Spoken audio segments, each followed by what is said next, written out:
Hi everybody, today in this video I want to talk about which power station I use as an emergency power backup for my bilevel machine and how many nights I got out of the power backup station. So just to let everybody know, it did take me a while to finally decide which machine I was going to buy to use with my bilevel machine, and I'm kind of glad I waited. The main reason why I'm glad I waited is because initially I was put on an Auto Cpap machine, and then shortly thereafter I was placed on a bilevel machine.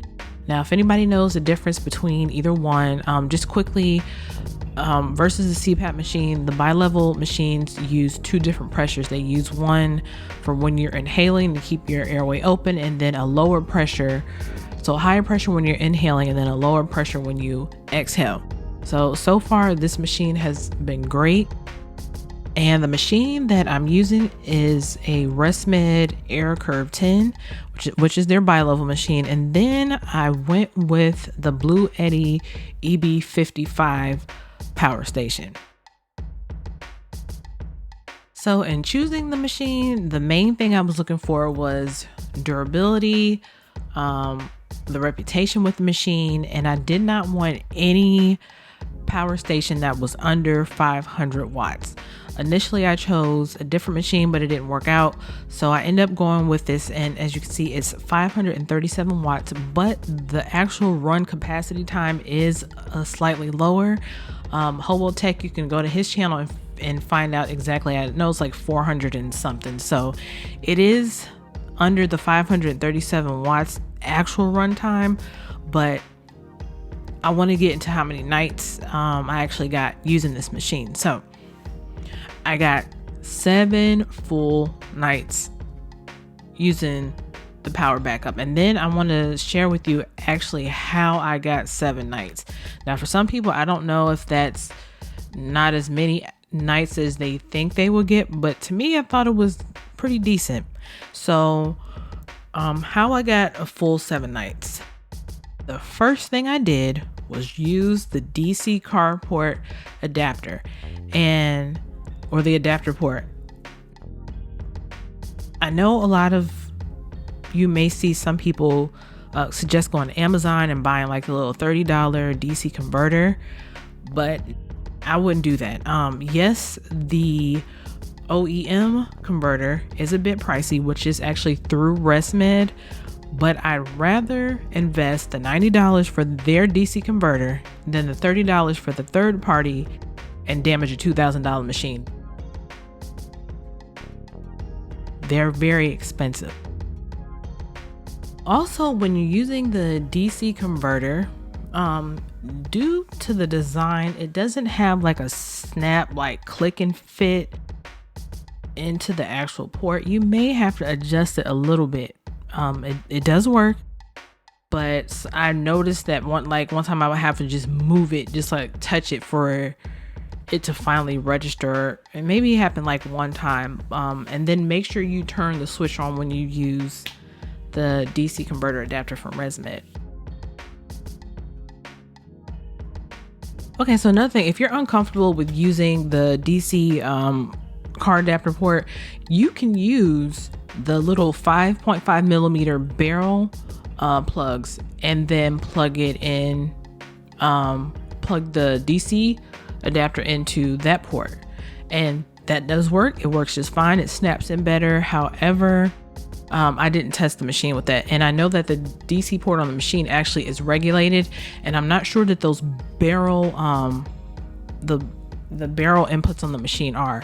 So I wouldn't know if maybe the machine would cut off if it's not registering high enough or something like that. So, but as I stated before, if you want to use the barrel plugs, you can use those, and I'll leave a link in the description below where you can get the accessory from, because they don't come with the machine at all. You have to buy them separately, but they're not expensive at all, and you can just get them from Amazon.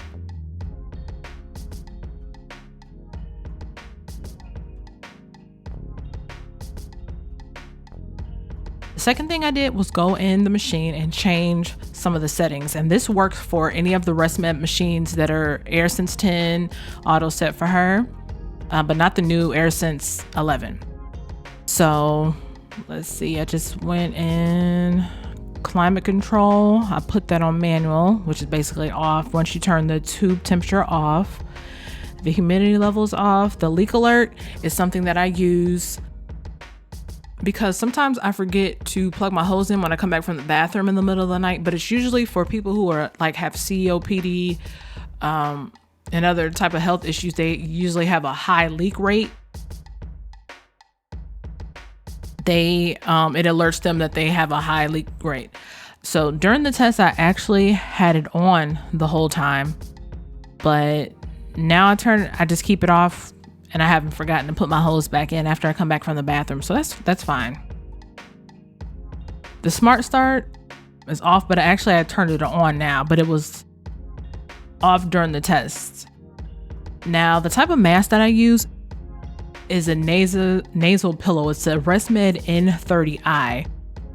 And I did learn that different types of masks will draw more power. So I think if you're using a full face mask, it'll draw more power. So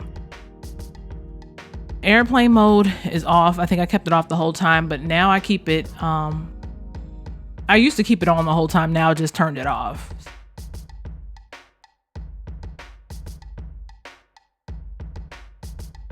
These are the settings that you want to use. Keep in mind that, like I said, if you're using a full face mask and you have a extremely high pressure, it will probably use more watts, but this is just the settings that I used. And my thing is set from, I think, 4 to 10. Now I kind of want to show you the draw when you're actually using the machine on DC versus AC, so you can see how many watts it uses. But still keep in mind, if you're having it on AC, you're not going to see, what's going on in the background as far as the inverter working to convert everything back over to DC. So if you use AC, you're only going to get 3 nights. Well, I only got 3 nights. I'll say that for myself. Let's go ahead and I'll just show you that real quick.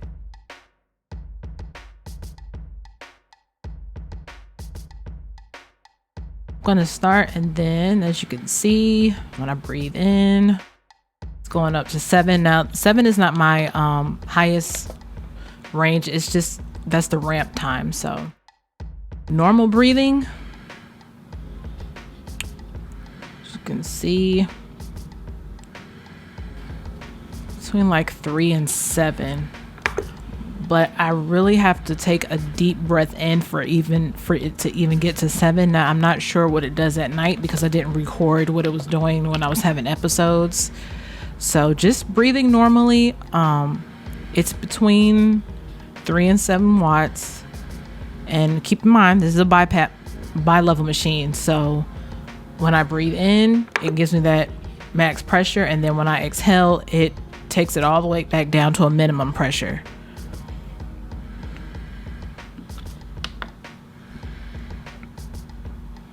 So not that much power being used here at all.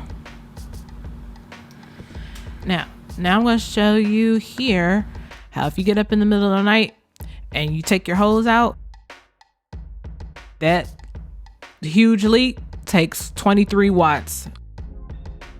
And this is what it does when I disconnect my hose from the machine, because I have to go back to the bathroom.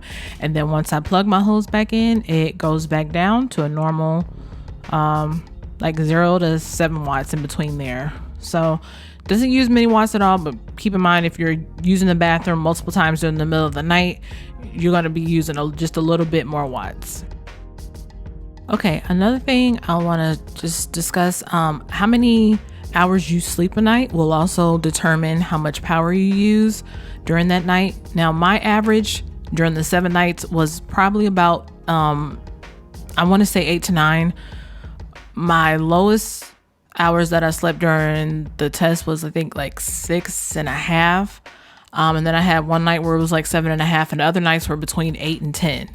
So 2 of those nights, 6.5, 7.5, and then the rest of the 5 of the nights were 8.5 through 10 hours of sleep. So if you're sleeping 10 hours every night, you're going to be using more watts. And then if you sleep just between like 7 and 8, you might be able to squeeze another night out of it.